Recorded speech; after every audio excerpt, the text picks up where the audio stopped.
Hello friends, बहुत बहुत स्वागत है आपका इंग्लिश एडवांटेज की ऑनलाइन क्लासेस में।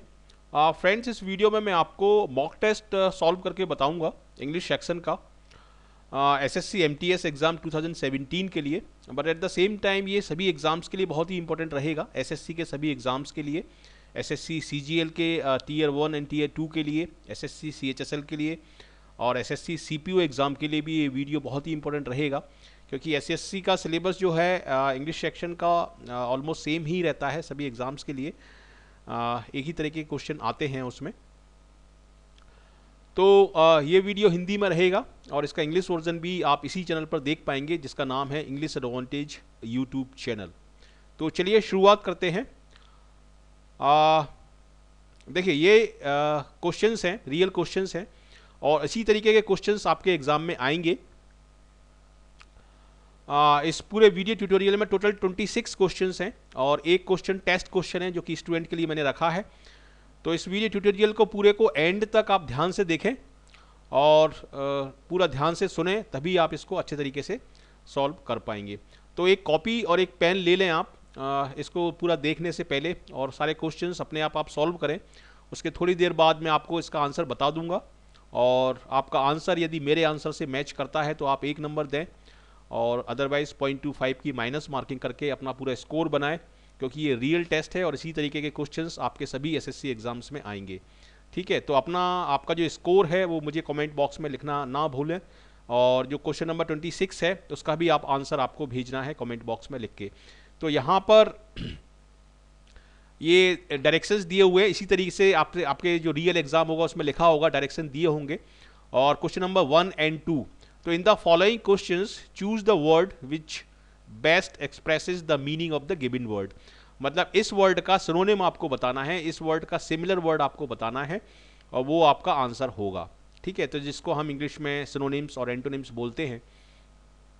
तो फ्लैगमेटिक एक वर्ड दिया है और इसका सिनोनिम क्या होगा वो आप आंसर लगा लें, इसको वीडियो को पॉज करके। उसके बाद मैं आपको इसका आंसर बताता हूँ। थिन माने होता है पतला, हग माने होता है गले मिलना, वर्डली माने होता है सांसारिक। तो इवन टेम्पर्ड इसका आंसर होगा। इवन टेम्पर्ड फ्लैगमेटिक का मतलब होता है इनडिफरेंट या अनकंसर्न या cool composed.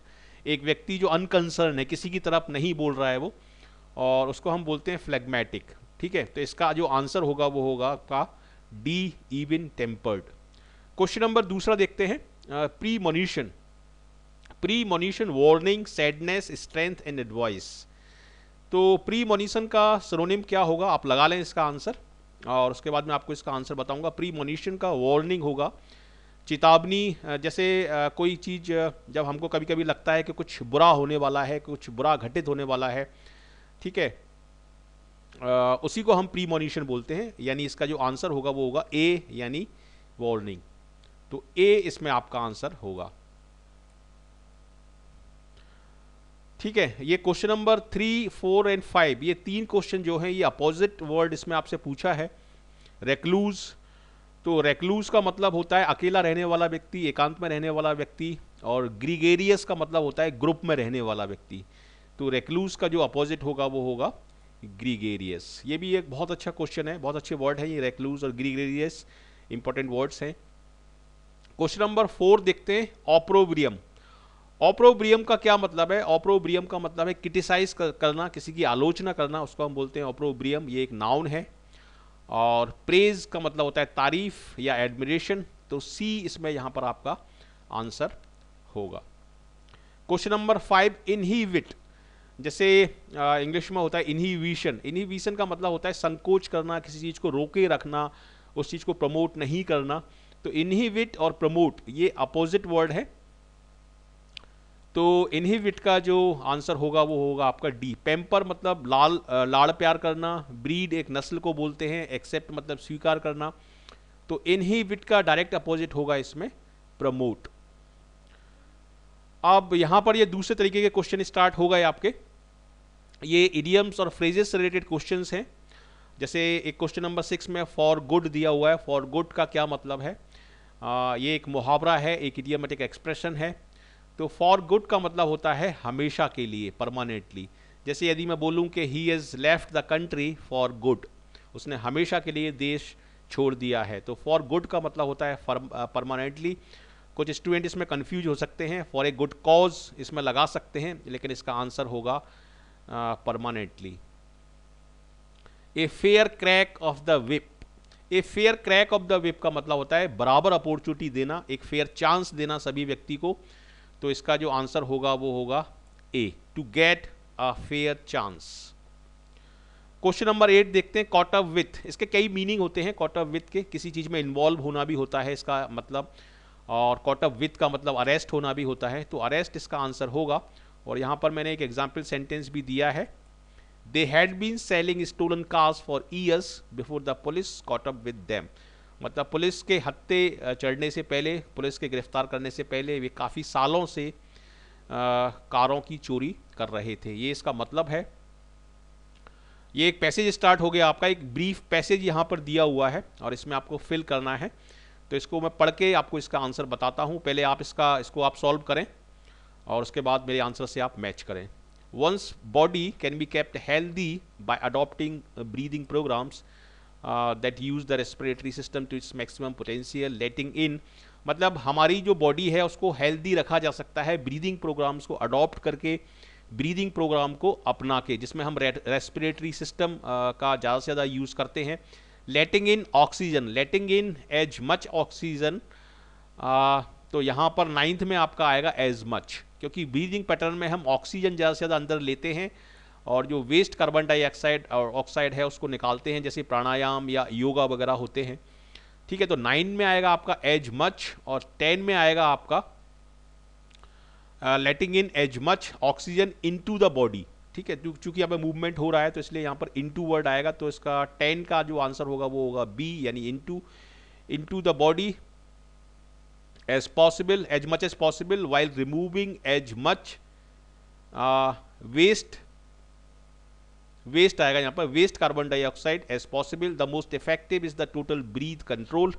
Practice it, it becomes second nature. जब तक आप उसको प्रैक्टिस करिए ब्रीदिंग पैटर्न की, जब तक ये आपका सेकंड नेचर नहीं बन जाता, जब तक ये आपकी आदत में नहीं आ जाता। तो यहाँ पर आएगा, चूंकि टाइम की कंडीशन हम लगा रहे हैं तो इसलिए यहाँ पर आएगा अनटिल। सी में आपका मतलब क्वेश्चन नंबर 12 में आपका आंसर होगा until it become second nature. और 13 में आएगा when that happen you can find that you are less tired. और ये जब ये चीज़ घटित होती है तो आपको लगता है कि आप कम थके हुए फील करते हैं। तो इस तरह के ब्रीफ पैसेजेस आपके CHSL एग्जाम में और मल्टीटास्किंग एग्जाम में आएंगे, जिनको आप आसानी से सॉल्व कर सकते हैं। लेकिन इनकी प्रैक्टिस करना बहुत ज़रूरी है। जितनी ज़्यादा आप प्रैक्टिस करेंगे, जितनी अच्छी आप प्रैक्टिस करेंगे, उतना जल्दी से इन क्वेश्चंस को आप सॉल्व कर सकते हैं। तो इसीलिए हमने एक मॉक टेस्ट सीरीज़ लॉन्च की है, जिसको आप test.englishaadvantage.in से ले सकते हैं और इसको ज़रूर लें आप, क्योंकि मॉक टेस्ट सीरीज़ में आप टाइम मैनेजमेंट को अपनाकर रियल लाइफ एग्ज़ाम सिचुएशंस में अपनी एग्ज़ाम की प्रिपरेशन कर सकते हैं। और मॉक टेस्ट सीरीज़ बहुत ज़रूरी होती है सफलता के लिए, सिलेक्शन के लिए, तो उसको आप ज़रूर लें। क्वेश्चन नंबर 14 देखते हैं। यहाँ पर ये आपके एरर के क्वेश्चन स्टार्ट हो गए हैं, क्वेश्चन नंबर 14 to 19। ठीक है, तो क्वेश्चन नंबर 14 मैं पढ़ता हूँ और इसको आपका आंसर बताता हूँ। पहले इसका आप आंसर आप निकाल लें और जो भी आपका स्कोर बनता है उसको कमेंट बॉक्स में लिखना ना भूलें। It was really smart of him to have chosen the right course, isn't it. देखिए यहाँ पर एक क्वेश्चन टैग का इस्तेमाल हुआ है इसमें, तो क्वेश्चन टैग ये गलत है आपका, ये होगा वॉजंट इट होगा, क्योंकि यहाँ पर हेल्पिंग वर्ब वॉज है तो यहाँ पर भी हेल्पिंग वर्ब वॉज आएगी।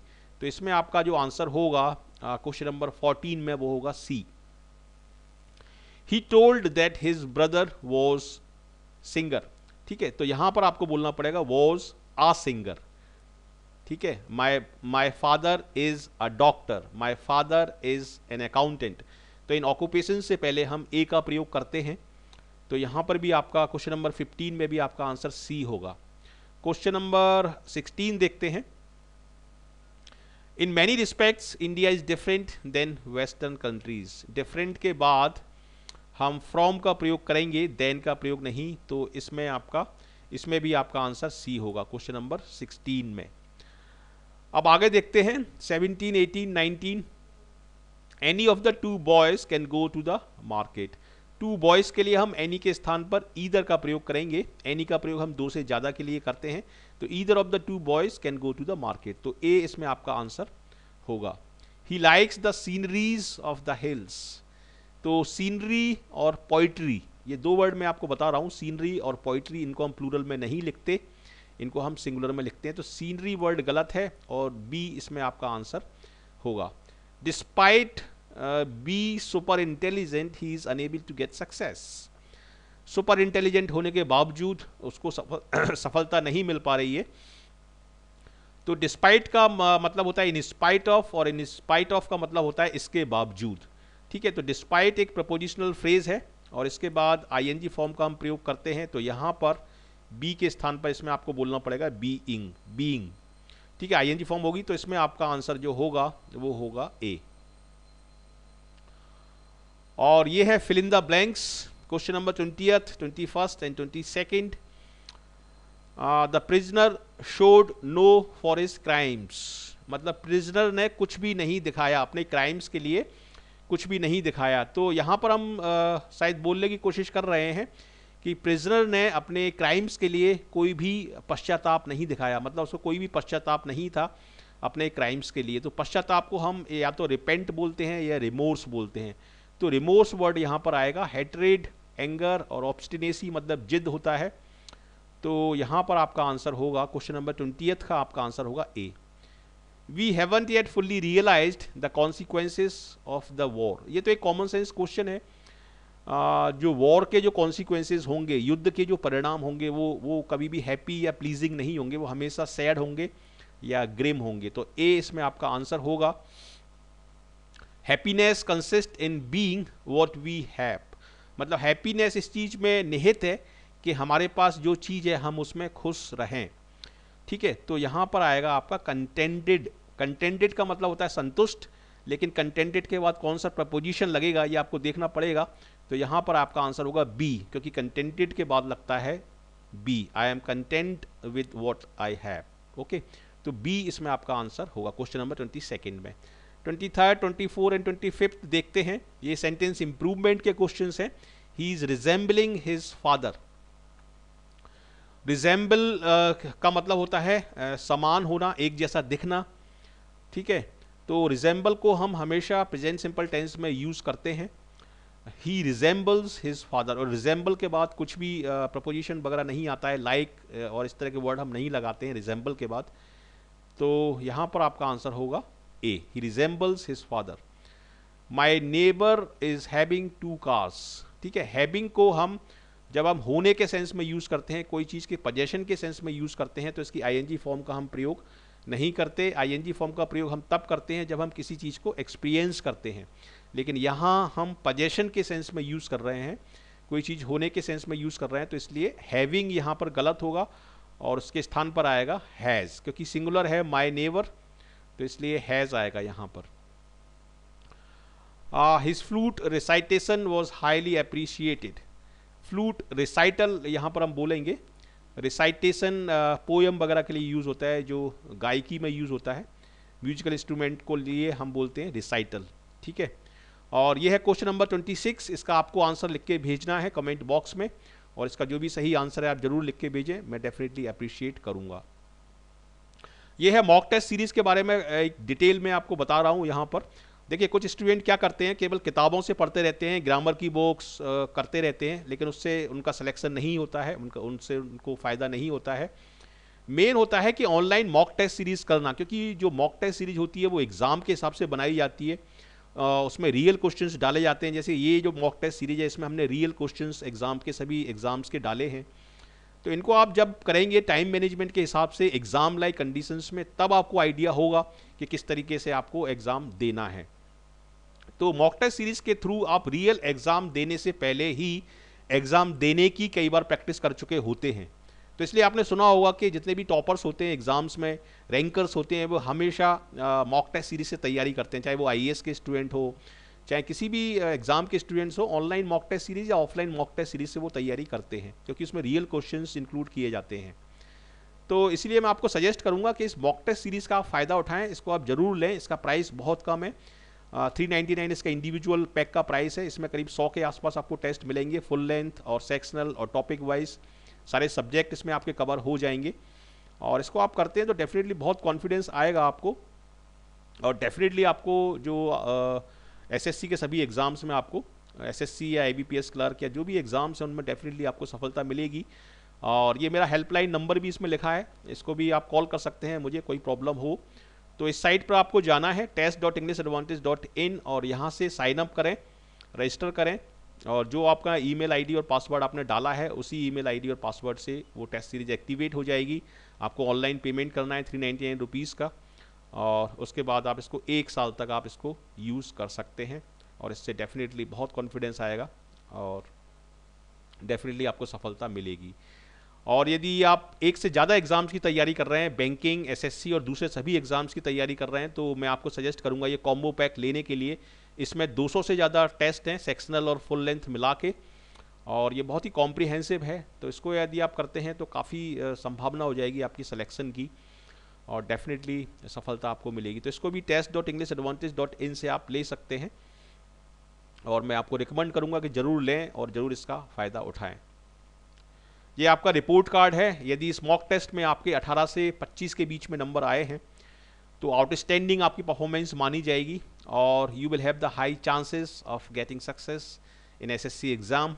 16 से 18 आए हैं तो एक्सीलेंट परफॉर्मेंस मानी जाएगी।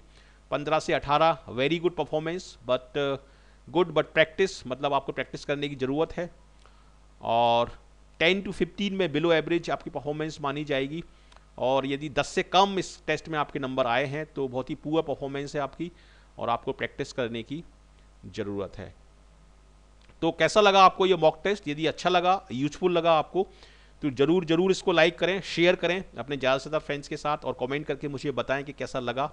और क्वेश्चन नंबर 26 का आंसर भी आप भेजें। और अभी तक यदि आपने इस चैनल को सब्सक्राइब नहीं किया है तो ज़रूर आप हमारे साथ जुड़ें। आपका बहुत बहुत स्वागत है इस चैनल पर, और ज़रूर इस चैनल को सब्सक्राइब करें। और यदि आप हमारे साथ जुड़ते हैं तो आपको एग्ज़ाम ओरिएंटेड कंटेंट मिलेगा, जिससे आपको जल्दी से जल्दी सभी एग्ज़ाम्स में सफलता मिलेगी, और अधिकारी बनने का आपका जो सपना है वो हमारे साथ मिलकर ज़रूर आपका पूरा होगा। तो ज़रूर इसको सब्सक्राइब करें, भूलें नहीं।